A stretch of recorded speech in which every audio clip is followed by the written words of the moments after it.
আজকের মহৎ দিন আমাদের কঙ্কালীতলার বাসী হিসাবে আমরা গর্বিত। আজকে আমরা অনেক দিনের স্বপ্ন পূরণ হলো, মায়ের চরণ স্থাপন করা হলো মায়ের আশীর্বাদে।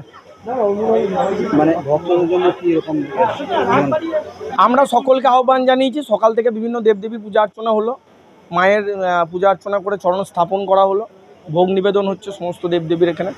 এরপর আবার বিকাল 3:30 4টে থেকে মহাচণ্ডী যজ্ঞ এখানে হবে কঙ্কালী মন্দিরে। তারপর সান্ধ্য গঙ্গা আরতি হবে, তারপর সকলের জন্য মহাপ্রসাদের ব্যবস্থা আছে। সকলকে আহ্বান জানাবো, সকল মায়ের ভক্ত যারা তারাই আসবে।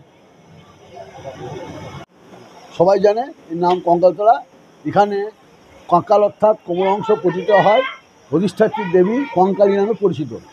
এই জলের মধ্যে মা আছেন, মানে কাশী কাঞ্চির সঙ্গে যোগ আছে। এটা কাঞ্চি দেশ, কাশির সঙ্গে যোগ আছে।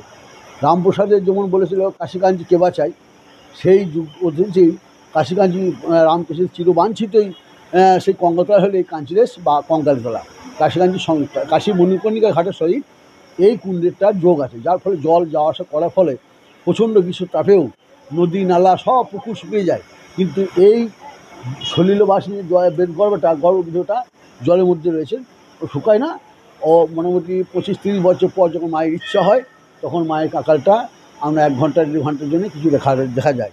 আবার সুড়ঙ্গপথটা খুলে দিলে আবার জলে পরিপূর্ণ হয়ে যায়। আজকের বিশেষ দিন, বিশেষ তিথিতে হোমযজ্ঞও হয়, সবই হয়, সকল মানুষ ভক্তবৃন্দ আসে।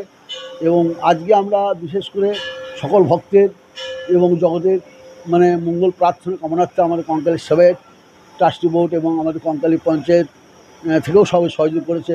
মামুন প্রধান এসে সবাই সহযোগ করেছে এবং তার প্রাণের উদ্দেশ্য ছিল একটা মায়ের চরণ দেবে বলে। তা আজকে আমাদের আশা ছিল যা মায়ের আসল চরণটা তো কেউ ছুঁতে পায় না, সেই জন্য এখানে জনসাধারণ সকলের জন্যে এই আসল চরণটা এখানে রাখা হলো, যাতে জনসাধারণ সবাই প্রণাম করতে পারে। এই কঙ্কালীতলা এই সাথে কঙ্কালী নামে পরিচিত। এবং আজকের এই পুজো জগতের সকলের মঙ্গল প্রার্থনার জন্যই পুজো করা। আর এরপর আমাদের হোমযজ্ঞ বিকেল 4টায় আরম্ভ হবে। আমাদের মায়ের চরণস্মৃতি সব নিবেদন করা হলো, মায়ের মন্দির তুলে হলো, গর্ভগৃহে প্রবেশ করা হলো। আর মায়ের কুণ্ডুর জলে যে কাঁকাল আছে এখানে মায়ের সব পুজো পাঠ করা হলো। এখনও সাধু মনীষীরা এখনও ওইদিকে হোমযজ্ঞ করছে, এখন চলবে। তারপরে আমাদের বেলা 4টে থেকে আবার হোমযজ্ঞ আরম্ভ হবে। হ্যাঁ, আমার নাম বাসুদেব চৌধুরী, কঙ্কালী সেবায়েত, সঙ্গে